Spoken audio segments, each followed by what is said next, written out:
김계홍의 인생 스케치.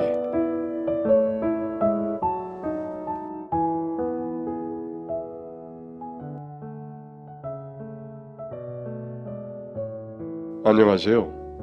저는 65세 조연주입니다. 얼마 전 저는 제 평생을 가슴에 꽁꽁 숨겨왔던, 할 수만 있다면 죽을 때까지 마음속 깊이 묻어가자고 했던, 남에게는 절대 알리고 싶지 않은 가슴 아팠던 저의 과거 비밀이 드러나는 일이 있었습니다. 이 이야기는 40년 전으로 거슬러 올라갑니다. 제 나이 22살 때 봄이었습니다. 그 해는 어느 해보다 벚꽃이 흐드러지게 핀 영종로 거리를 본 것 같아요. 저는 수업이 끝나자마자 과 친구들과 함께 벚꽃 놀이를 갔습니다. 친구들이 자리를 잡아놓고 저는 음료수를 사려고 뒤돌아서 후다닥 뛰어가는데 순식간에 튀어나온 자전거랑 부딪히고 말았습니다. 아, 미안해요. 괜찮으세요? 그리고는 곧 쓰러져 있는 저를 그의 큰 손이 잡아 일으켜 주었습니다. 바로 그날이었습니다. 저의 인생에서 가장 끈질긴 인연이 시작된 날이었죠. 그의 이름은 김민석이었고 저보다 3살 위에 다른 학교 복학생이라고 했습니다.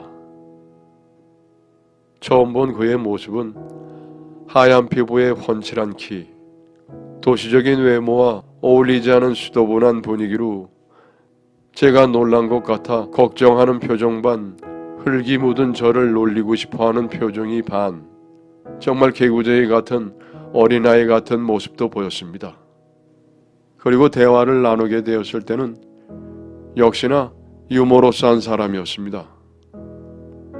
피부가 하얘서 냉정해 보이다가도 어울리지 않게 활짝 웃을 때는 그의 왜 쌍꺼풀 눈이 반달이 돼서 눈이 아예 안 보이는 게 어쩐지 사람 마음을 저절로 열리게 하는 힘 같은 게 있었던 것 같아요. 반대로 저는 키가 크고 피부가 까마잡잡한 편인데도 까망콩이라는 별명이 있었기에 그 오빠의 하얀 피부도 큰 키도 저에게는 이상형이어서 대화를 더 이어가고 싶었지만 그날은 친구들이 기다리고 있어서 아쉬움을 뒤로한 채 연락처만 교환하고 헤어지게 되었고, 저한테 혹시라도 아픈 곳이 있으면 참지 말고 병원 다녀와서 얘기하라며 끝까지 신경 써주는 모습이 믿음직해 보였습니다. 그 후로 그의 연락이 이어져 그렇게 저희는 몇 번의 데이트를 하고 고백도 받고요. 함께 여행도 다녀오게 되면서 자연스럽게 같이 살게 되었습니다. 처음엔 같이 살기엔 이르다고 생각이 들었지만 고향이 마산인 제가 기숙사 생활을 하면서 늦은 밤 데이트를 끝내고 학교로 다시 들어가는 것이 룸메이트에게 여간 눈치가 보이는 일이 아닐 수가 없었고요. 또 둘 다 헤어지기 아쉬운 마음이 같아 오빠는 우리가 졸업하면은 곧 결혼하자고 하였기에 오빠 돈으로 집을 마련할 테니 너는 집만 싸서 나오라는 말에 결정한 일이었습니다. 저는 이제 3학년 가을 학기를 시작하는 거였고 오빠는 졸업 전에 진로를 결정하기 위해 휴학을 생각한다고 했습니다. 그동안 아르바이트를 하며 다른 인턴 일을 알아보면서 진로를 고민해 볼 거라고 하였습니다. 그 당시 우리는 서로의 앞날을 기도하며 행복한 꽃길을 상상하는 행복한 하루하루였습니다. 하지만 함께 살기 시작하고 나서 그 행복은 결코 오래가지 않았습니다.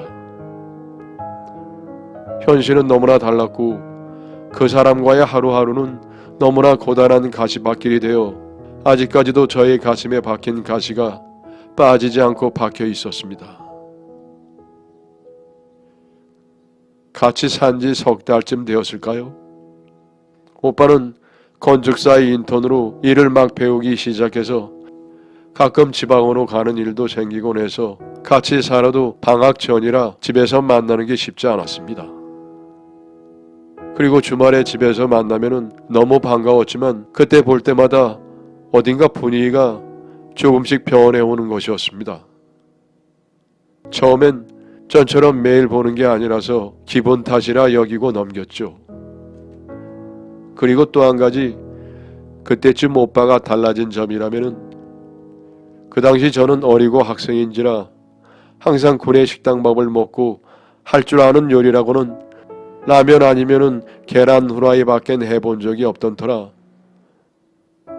그런 저를 아는 오빠는 제가 힘들까봐 자기가 해주던지 외식을 했었는데 이제는 주말마다 공부하고 있는 저에게 밥을 차려달라고 하면은 전 난감했습니다.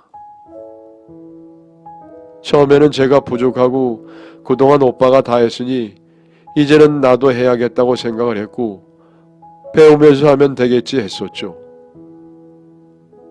그래서 못하는 솜씨지만 어렵게 차려놓으면은 짠에 맛없네 하면서 제 이마를 콩하고 쥐어받고 가는 겁니다. 솔직히 기분이 좋지 않았지만 그냥 장난으로 넘겼죠. 그리고 방학 때는 요리를 배워서 맛있는 걸 해줘야겠다 생각을 했습니다. 좋은 신부가 되기 위해 나름 노력해야겠다고 생각을 했습니다. 그 일이 있기 전까지 말입니다. 며칠 후 주말에 친구 결혼식에 다녀온다던 그가 술에 만취해서 들어온 날이 있었습니다. 자다가 잠꼬대로 다른 여자 이름을 부르기에 너무 신경이 쓰이는 거였습니다. 그래서 다음날 TV를 보다 제가 장난처럼 그 여자 이름을 말하며 희영이가 누구야? 이렇게 말했더니 갑자기 화를 내며 들고 있던 TV 리모컨을 바닥에 던지는 거였습니다. 리모컨은 박살이 났고 저도 처음 보는 모습에 놀란 가슴을 쓸어내려야만 했습니다. 전 너무 놀라 제가 아는 오빠가 맞나 싶었습니다. 그 후로 그는 지방 출장에 잦았지만 저는 아무 말도 하지 않았습니다. 그리고 출장을 다녀온 그는 점점 낯설게 느껴졌어요. 물론 아직은 만나면 반가움이 더 컸기에 예전처럼 웃는 일도 있었지만 며칠 안가 또다시 그 모습도 변해갔고 말 한마디 한마디가 불만투성이에 모든 게 짜증이 섞여 저를 대했습니다. 평상시에는 예전 모습보다 조금 짜증이 있는 정도였지만 술을 마시면은 그는 점점 폭력적이 되어갔고 그런 그가 저에게 직접적으로 대할까봐 내내 노심초사 항상 말 한마디를 조심하며 살아야 했습니다. 어느새 저는 그가 출장을 가면은 마음이 편해질 정도였습니다. 그가 변한 모습을 볼 때면 좋았던 마음들도 점점 멀어져만 가고 있는 저는 이런 상황이 싫어 예전의 오빠 모습으로 돌려보고자 대화로 해결하고 싶었으나 가끔 보았던 그의 폭력적인 모습들을 떠올려줬을 때 이내 마음을 접었고 그렇게 했던 것들이 그 당시엔 미처 깨닫지 못했지만 혼자 속으로 그와의 관계를 조금씩 정리해가고 있던 시점이었는지도 모릅니다. 하지만 안타깝게도 그 당시 저는 어렸고 마음이 한창 어렸으며 아직 그가 좋았기 때문에 그런 그에게 끌려다니는 중이었습니다. 그는 그 후로도 술 취해 들어오는 날이 잦았는데 그런 날이면 어김없이 강하게 관계를 요구했습니다.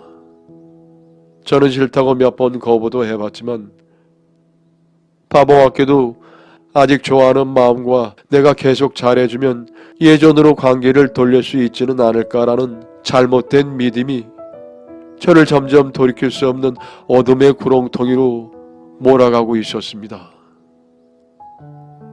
그로 인해 말도 안 되는, 아니 말이 되어서도 안 되는 검사 결과 임신 6주라고 하더군요. 말이 되어서도 안 되는 일들이 2달 사이에 저에게 일어났습니다. 방황을 한 저는 집에서 하루 종일 있는 날이 많았고 그때쯤 몸이 안 좋아 친구들도 만나러 나가지도 않고 유독 잠만 자는 거였습니다. 그리고 기다리는 생리도 2달째 소식이 없었습니다. 검사 결과 임신 6주라고 하더군요. 하늘이 무너져 내리는 것 같았습니다. 기뻐해야 하는데 눈물이 나왔습니다. 집에 계신 부모님 뵐 면목이 없었습니다. 뭐라고 말씀을 드려야 할지, 그리고 평생 저 사람과 함께 살아야 하나, 이런 생각들이 제 가슴을 더욱 답답하게만 하였습니다. 제 앞날이 어떻게 될지 그때 저는 어렸고 너무 무서운 마음이 들었습니다. 도망치고 싶었지만 오빠는 제가 다니는 학교도 고향도 알기에 지방은 어딜 가든 그리 크지 않아서 다 찾을 것 같아 느껴졌죠. 저는 속으로는 학교만 졸업하면 그때는 따로 살겠다는 마음을 진지게 품고 살았었는데 그 아이를 가졌다니 정말이지 하늘이 무너져 내리는 것만 같았습니다. 이미 돌이키기엔 너무나 멀리 왔다는 늦은 후회가 물밀듯이 밀려오고 있었습니다. 아이만 낳아 둘이 도망칠까? 아니야. 오빠도 지금은 새로 하는 일에 적응하느라 힘들기 때문에 괴로운 거고 그래서 예민해진 거겠지. 방황이 끝나면 다시 예전으로 돌아올 거야. 이렇게 저 혼자 이런저런 헛된 생각을 하자니 가슴이 답답했습니다. 그날 저녁 늦지막히 집에 온 그에게 이 사실을 알렸고 예상과 달리 오빠는 너무나 기뻐하는 것이었습니다. 그리고 다음날 저에게 아이도 이제 생겼으니 더욱더 열심히 일해서 돈을 벌어야 될 것 아니냐며 일단은 보름에서 1달 정도 돈을 벌러 지방 현장을 다녀오겠다고 했습니다. 오빠가 저와 앞으로 태어날 아이를 위해 이렇게까지 돈을 벌어오겠다는 책임감 있는 모습을 보니 그동안 보여진 모습을 제가 오해한 것 같아 미안한 마음이 들었고 오빠에게 제가 가졌던 미움 같은 것들마저도 눈 녹듯 사라지는 듯 하였습니다. 그렇게 저를 두고 그는 돈을 벌러 떠났고 힘들게 혼자 돈을 벌고 있을 오빠를 생각하며 저는 저대로 배가 불러올수록 마음 한켠에 가끔씩 자라나는 앞날에 대한 불안감을 꾹꾹 눌러가며 앞으로 태어날 나이에 좋은 일들만 생각하기 위해 노력하며 지냈고 그렇게 시간이 흘러 어느덧 방학이 끝났고 학기가 시작이 되었지만 배가 불러온 저는 이미 휴학을 한 상태였습니다. 그러던 어느 날이었습니다. 며칠 후면 볼 수 있다는 오빠의 반가운 소식을 뒤로하고 그 일이 일어났습니다. 점심시간쯤 밖에서는 사납게 문을 두드리는 소리가 들렸고 문을 열자 누군지 얼굴을 채 확인도 하기 전에 이내 전 머리채를 움켜잡혔고 무거운 배를 끌어안고 버둥거리는 저에게 쌍욕을 하더니 이내 저를 곧 바닥으로 내팽개쳐 버렸습니다. 그분은 오빠의 친어머니라고 하셨고 저에게 유부남인 오빠를 꿰어낸 여우 같은 기집애라고 하면서 사람을 시켜 어떻게 살고 있는지 알아내는 과정에서 제가 병원에 다녀온 사실도 알고 있다고 하시더라고요. 저는 이 모든 말들이 거짓이길 바랬고 너무 현실 같지 않아서 그저 꿈을 꾸는 것만 같았습니다.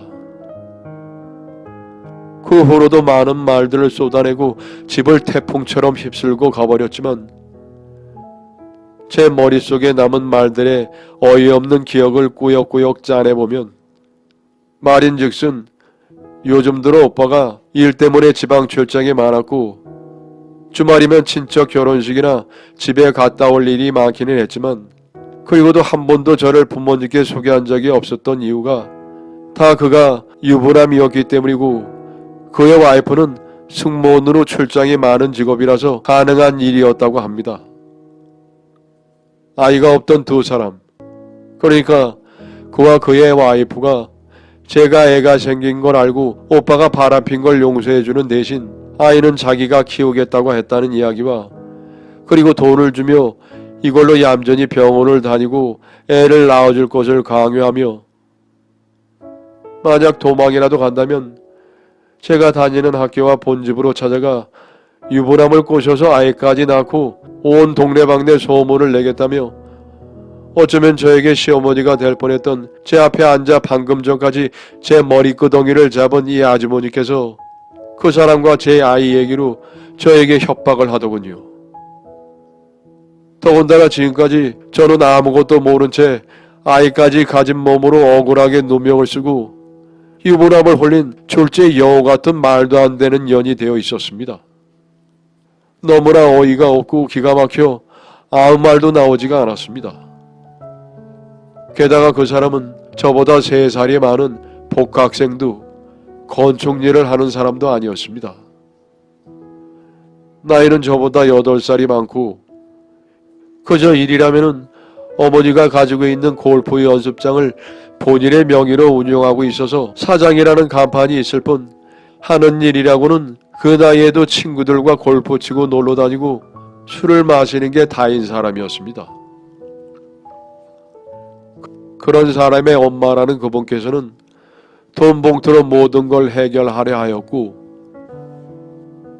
저한테 앞으로 오빠는 와이프에게 용서받기 위해 노력 중이니까 둘 사이에 얼씬도 하지 말라는 거였습니다.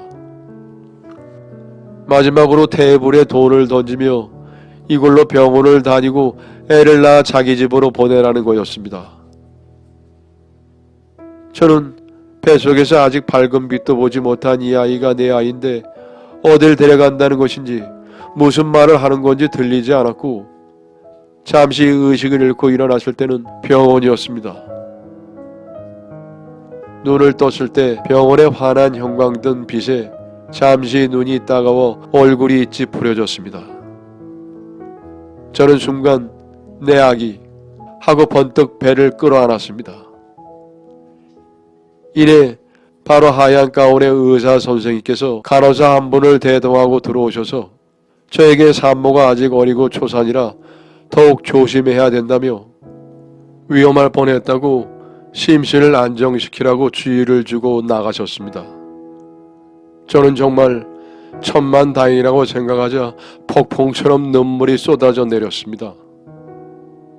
이 상황을 어떻게 받아들여야 할지 아직 머릿속이 너무 복잡해 아무것도 할 수가 없었습니다. 그 사람이 병실 문을 열고 쭈삣거리며 들어오는 모습이 보였습니다. 저는 세상이 무너지는 듯 했습니다.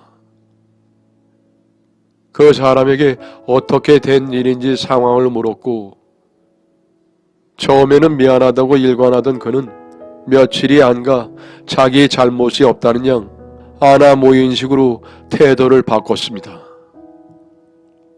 자기의 어머니가 그렇게 찾아올 줄은 몰랐다며 현재 지금의 와이프와는 아이도 없고 만들 계획도 없다면서 아이를 뺏기기 싫으면 조금만 기다려주면은 어머니를 설득해 지금의 와이프와는 헤어질 테니 조금만 기다려달라고 하였습니다. 저는 아무런 힘도 없이 배가 불러오는 상황에서 또 어찌 해볼 도리도 없던 차였기에 그럴 수밖에는 달리 선택권이 있지도 않은 상황이었습니다. 태어날 아이도 호적이 필요하고 학교도 가야 하고 한 가정을 파괴하고자 하는 생각이 아니라 제 뱃속의 아이를 빼앗길까 두렵고 저는 여러 가지 생각할 겨를이 없이 그냥 기다릴 뿐이었습니다. 그렇게 시간이 흘러 출산이 임박해오고 있음에도 불구하고 그의 어머니는 하루가 멀다고 찾아와서는 헤어지라고 으름장을 놓고 가곤 하긴 일쑤였고 그이는 자기 와이프와 저 사이에서 시달려서인지 자꾸만 저를 피하는 눈치였습니다. 더 이상 저는 기댈 곳도 물러설 곳도 없었습니다. 하루하루가 살얼음판 같은 나날이었습니다. 그렇게 아이를 낳게 되었지만 그이는 출산 날에도 마찬가지로 코빼기도 보이지 않았습니다.